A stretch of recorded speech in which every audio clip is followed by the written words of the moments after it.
And hey, I have a caller here, and it's actually Ace. Ace, are you there? You don't think it's real, huh? Let me put on. Well, I just heard his thing on the CNN Hezar Conning shot and his 3 points. My question for him would be, while I agree that the zooming, tilting, and panning is suspicious, and the other stuff is kind of suspicious, why wouldn't he mention the fact that the right wing of the airplane appears to pass through the wall and no damage occurs to the wall of the tower? Well, those other points that he brings up are suspicious.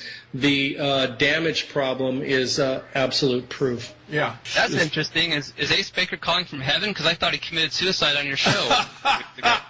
Well, let's ask about this. He's just saying about the close-up properties, the interaction with the building, which in his opinion is even more powerful proof. I mean, I've had this kind of difference with Ace before, over what are the most powerful proofs. I mean, I like them all. It's just that you can't talk about them all at the same time. Do you want to say? Well, everybody has different theories. Yeah. Even the people who believe in TV fakery have different theories and how they were fakes. Yeah. I only care that people think they're fake. I don't really care how they thought they were fake. I mean, we really don't know. We weren't there faking them. We don't know what programs they used and all that. He thinks the way the wing hits the building and so forth, that's even more powerful proof than the 3 clues. Oh, yeah, well, of course. All you have to do is look at the plane enter the building as if it was cloud in the sky. Yeah. It's as if the plane's made of stainless steel, solid stainless steel, in which I think from this point on, I'm gonna start promoting a new theory called the solid stainless steel plane theory. Okay. Right. And so I was actually very curious about your top 5 reasons for video fakery that you published on the op-ed news. Yeah. I think I'm not sure between the delay whether you got a chance to go through that. The first one was the impossible speed. Right. I know one of them was the something about a black line was penciled in. That's some of Simon Shack's nonsense. And then there was some other stuff, but I know you didn't mention the nose out, the fact that there's no plane in the wide shot of the Chopper 5 video.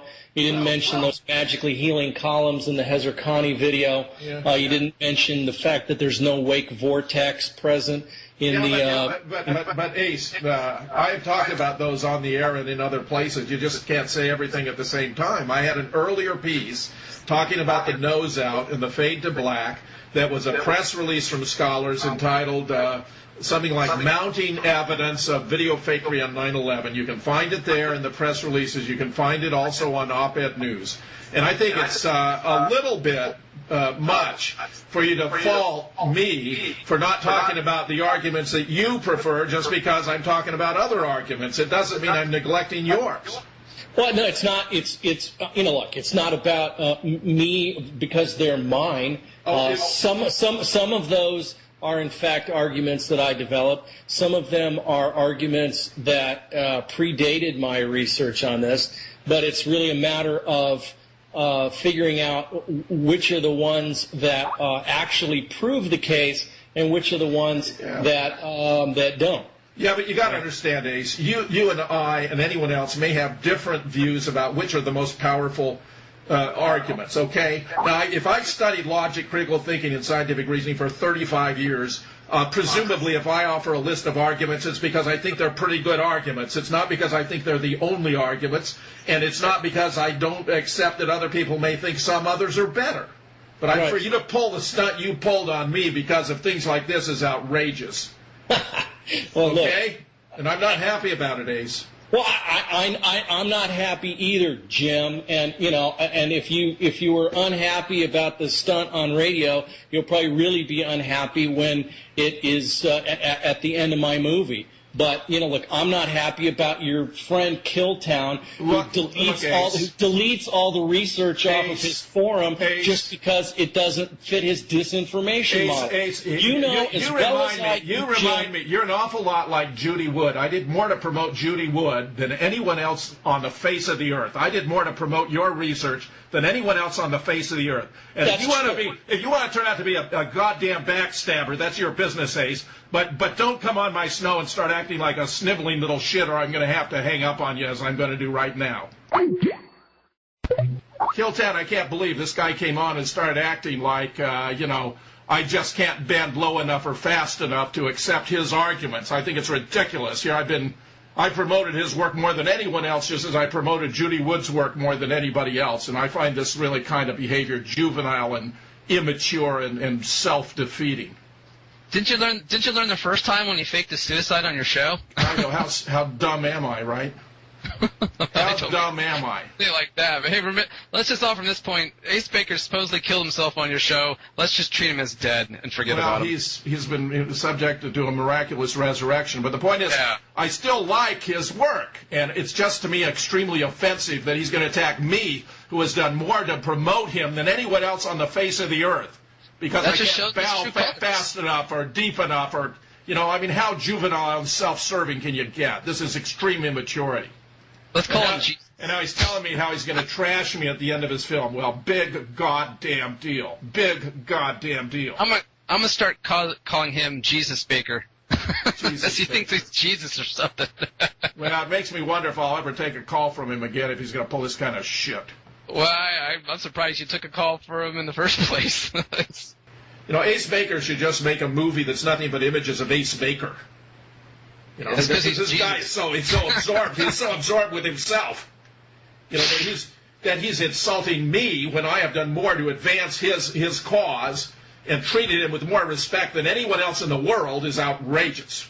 Well, I theorized early on that Ace Baker was sent to kind of destroy the No Planes movement, because all he seems to be doing is causing fights and just causing chaos and everything. I mean, my God, he faked his suicide on your radio show. I mean, the guy's seriously disturbed if he's not an agent.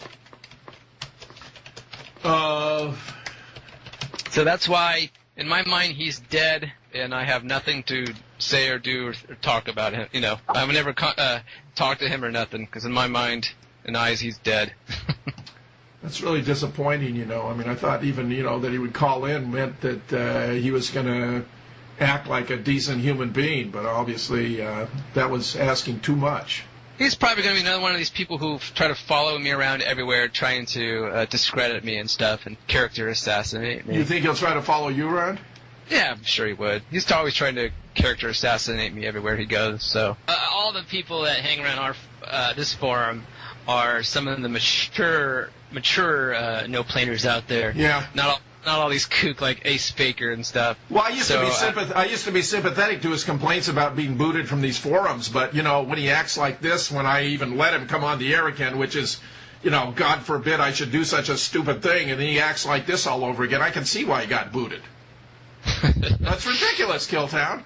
Exactly. Ridiculous.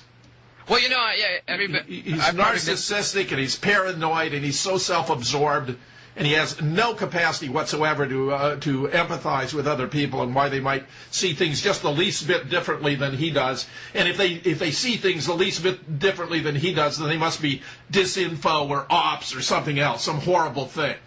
Well, isn't it ironic he's acting exactly like the plane huggers act against us, call us disin for no planes, and now he's supposedly a no-planer, and he's calling us disinfo for thinking no planes, just because we don't believe exactly how he believes it happened. What's unbelievable?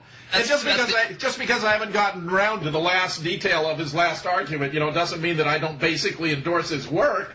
I've been his biggest, staunchest, most steadfast supporter. Well, the first time I heard that he didn't trust me, the reason was because when he came on the scene, I hadn't linked to his website yet. I didn't even know who he was, and I haven't even got around to linking it. So he was I guess offended that I didn't link to his website and stuff. Fast enough. And then he told me once that he thinks I'm disinfo because I'm, quote, too smart to think some of these TV fakeries that he doesn't believe in. So I'm like, God, what a pompous asshole. Well, it's too much. How arrogant and conceited.